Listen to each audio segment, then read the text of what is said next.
শক্তি মন্দির যে ৬৭তম বর্ষে পদার্পণ করলো, প্রতিটা বছরেই নতুনত্ব নিয়েই তারা আবির্ভাব হয়। তার একটা এবারের জ্বলন্ত দৃষ্টান্ত হচ্ছে মগজধোলাই। এই মগজধোলাই কিন্তু সেই ওই হীরক রাজার দেশের মগজধোলাই না, এ কিন্তু হচ্ছে নেট দুনিয়ার মগজধোলাই।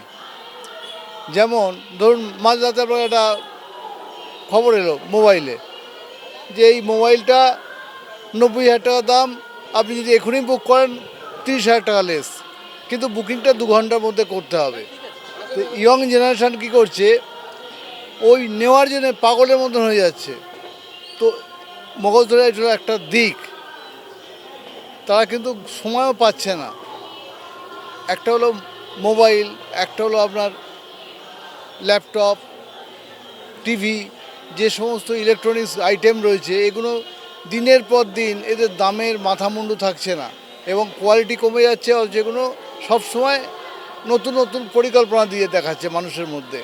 যেমন মোবাইলকে অলওয়েজ স্লো দেখাচ্ছে, অলওয়েজ স্লো।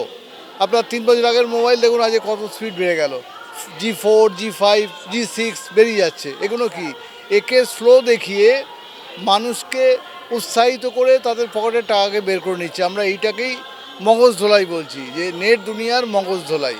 দেখুন তার দৃষ্টান্ত, যে মগজধোলাই।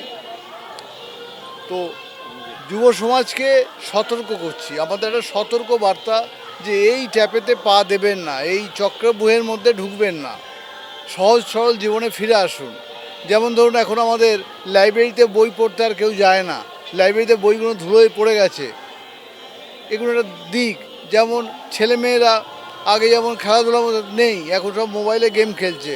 একটা 1 বছরের বাচ্চা, সে খাবে না যদি তার সামনে তার বাড়ির ঠাকুমা, দাদু, দিদা এরা যদি না মোবাইলটা চালু করে। এই দুনিয়াতে আমরা পড়ে যাওয়াতে যে একটা ভয়ঙ্কর দিকে আমরা পড়ে গেছি, তার একটা দৃষ্টান্তই হলো এই মগজধোলাই।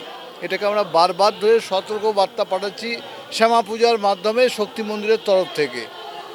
আপনাদের চ্যানেলকে, আপনাদের সংগঠনের তরফ থেকে অশেষ অশেষ ধন্যবাদ আজকে এই কভারেজ করার জন্য।